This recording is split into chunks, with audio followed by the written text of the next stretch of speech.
क्या आपने कभी सोचा है कि ब्रह्म मुहूर्त सिर्फ एक समय नहीं, बल्कि ब्रह्मांड का सबसे बड़ा रहस्य है?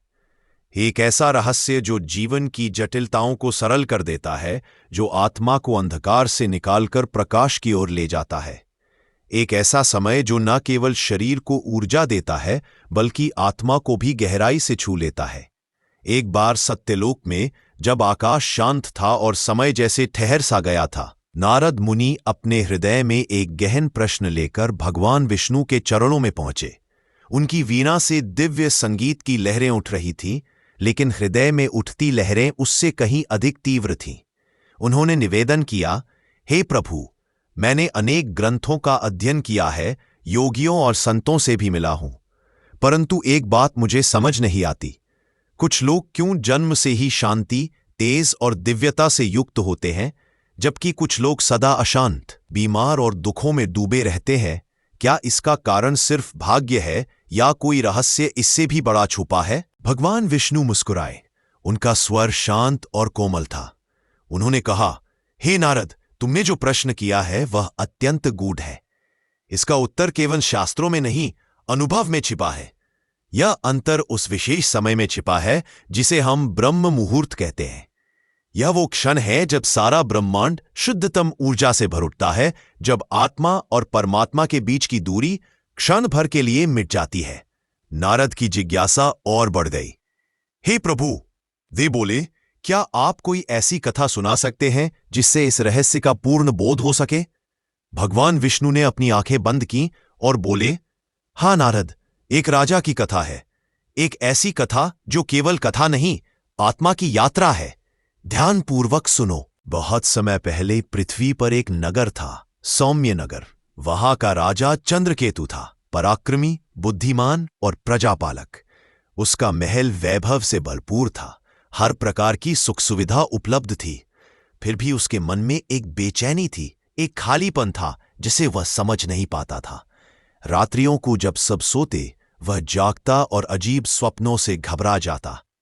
कभी खुद को अंधेरी गुफा में फंसा पाता, कभी कोई अदृश्य शक्ति उसे पुकारती प्रतीत होती।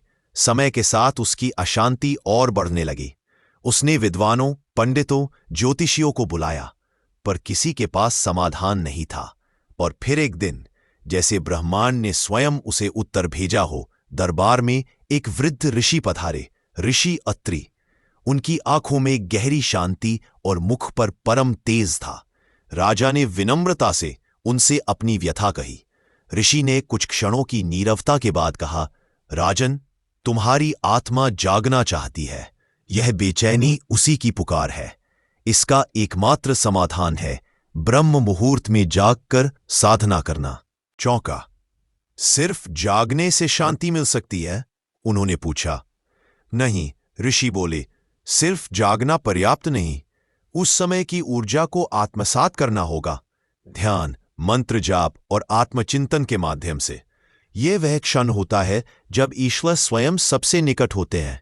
तब साधक अपने जीवन के पीछे और आगे दोनों को स्पष्ट देख सकता है। राजा ने उस रात्रि एक निर्णय लिया। अगली सुबह, जब आकाश पर हल्की चांदनी थी और ठंडी हवा बह रही थी, राजा चंद्रकेतु उठे।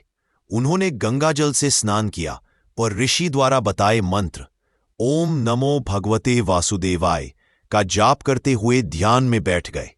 पहले कुछ क्षणों में मन इधर उधर भटका, नींद भी सताने लगी, पर जैसे ही उन्होंने अपने अंदर उतरना शुरू किया, उन्हें एक सुखद शांति का अनुभव हुआ, कुछ ऐसा जिसे शब्दों में पिरोना कठिन है।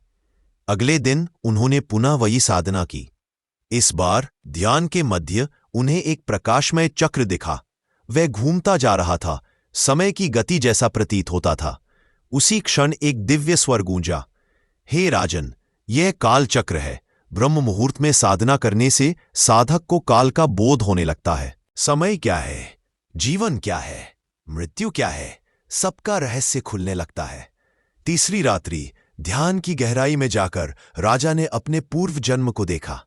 वे किसी और समय, किसी और स्थान में एक और राजा थे। आसपास वही तेज, वही लोग, वही भावनाएं, लेकिन अलग जीवन। एक दिव्य ब्राह्मण ने उनसे पूछा, क्या आप स्वयं को पहचानते हैं? राजा विस्मित हो गए। क्या यह संभव है कि मनुष्य अपने पूर्व जन्मों को जान सके? उत्तर आया, हाँ, ब्रह्म मुहूर्त का अभ्यास तुम्हें उस ज्ञान तक ले जा रहा है जिसे साधारण दृष्टि नहीं देख सकती। चौथी रात्रि उन्हें अपने हृदय में एक दिव्य प्रकाश दिखाई दिया, एक कोमल, शांत लेकिन तेजस्वी रोशनी। और तभी एक गूंजता स्वर, ये तुम्हारी आत्मा है राजन, यही तुम्हारा सच्चा स्वरूप है। शरीर तो बस एक वस्त्र है, आत्मा ही शाश्वत है। पांचवी रात उन्हें अपने राज्य पर संभावित संकट का दृश्य दिखा, एक आक्रमण की छाया। यह वर्तमान नहीं था, लेकिन भविष्य भी नहीं कहा जा सकता था। उन्हें आभास हुआ कि ब्रह्म मुहूर्त में साधना करने से भविष्य की झलक मिल सकती है। यह कोई जादू नहीं था, बल्कि चेतना की वह तीव्रता थी जो समय को भी पार कर सकती है। छठी रात उन्होंने मृत्यु का रहस्य देखा। वे अपने शरीर से बाहर एक आत्मा को देख रहे थे, जो यमदूतों के साथ किसी और लोक की ओर जा रही थी। लेकिन कोई भय नहीं था, बस शांति और स्वीकृति थी।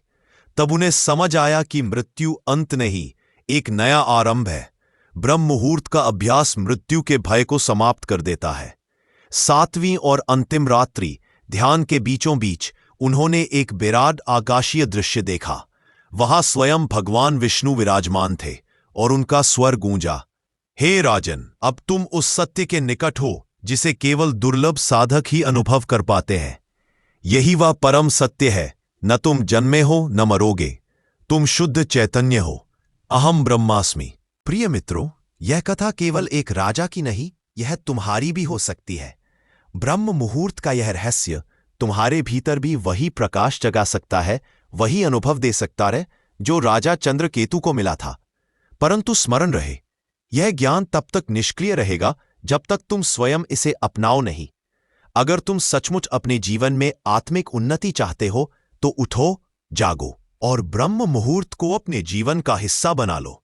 यदि तुम्हारा अंतर्मन यह कहता है कि अब समय आ गया है, तो शांत चित्त से प्रतिज्ञा करो, मैं ब्रह्म मुहूर्त की शक्ति को अपनाने के लिए तैयार हूं।